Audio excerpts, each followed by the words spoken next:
Good morning, students. Today we will start with the new chapter, that is molecular basis of inheritance.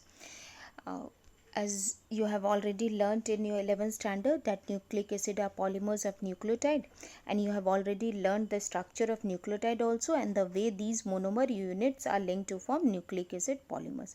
So in this chapter we will discuss the structure of DNA, its replication, the process of making RNA from DNA, transcription, then translation, along with the regulation of gene expression, human genome project, and DNA fingerprinting. So let's start our discussion with the structure of nucleic acid.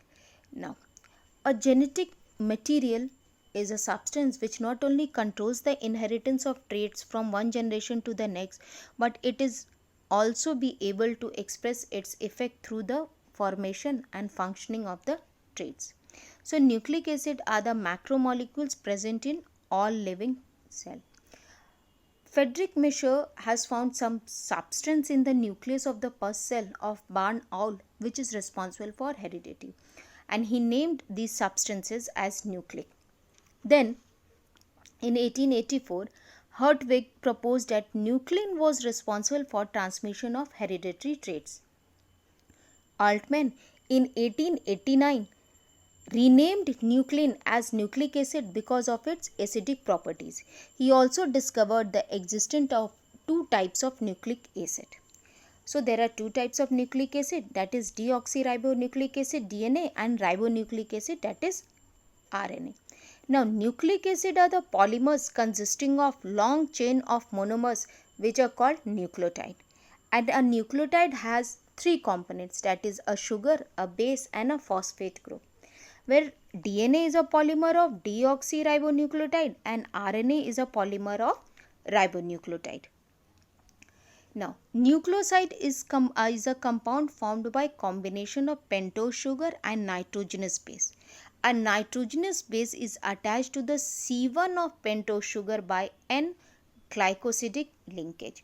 So here you can see glycosidic bond. So a linkage between nitrogenous base and OH of carbon first prime of a pentose sugar to form nucleoside is called glycosidic linkage. Okay, and nucleoside of DNA are deoxyadenosine, deoxyguanosine, deoxycytidine, and deoxythymidine.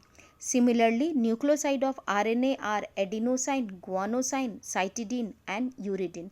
Now purine nucleoside have 1 prime N 1 prime 9 glycosidic linkage, that is carbon 1 prime of sugar and 9 position of adenine or guanine. And in the same manner, pyrimidine nucleoside has 1 prime 1 linkage, that is carbon 1 prime of sugar and 1 position of thymine or cytosine. Okay, so this represent linkage of a nitrogenous base cytosine to C1 of deoxyribose, and this represent linkage of nitrogenous base, that is adenine, with C1 of deoxyribose.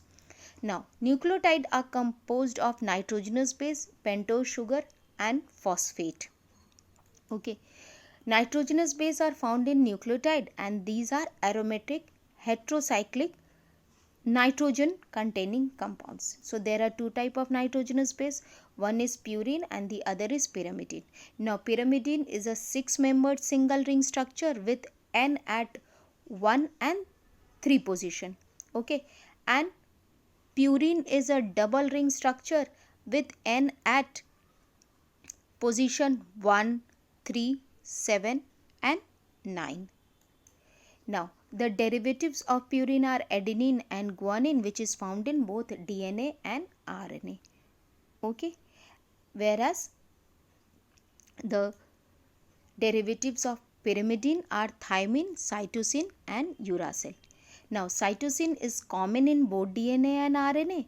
Thymine is present in DNA and uracil is present in RNA in place of thymine. Okay. Now pentose sugar can either be ribose or deoxyribose. Okay, that means at the second carbon there is absence of one oxygen in deoxyribose. deoxyribose, and hence the name is deoxyribose, whereas in ribose sugar it is present. Okay. Now the phosphate group is attached to the carbon 5 of the sugar, and it is essential for the formation of DNA and RNA both. Okay.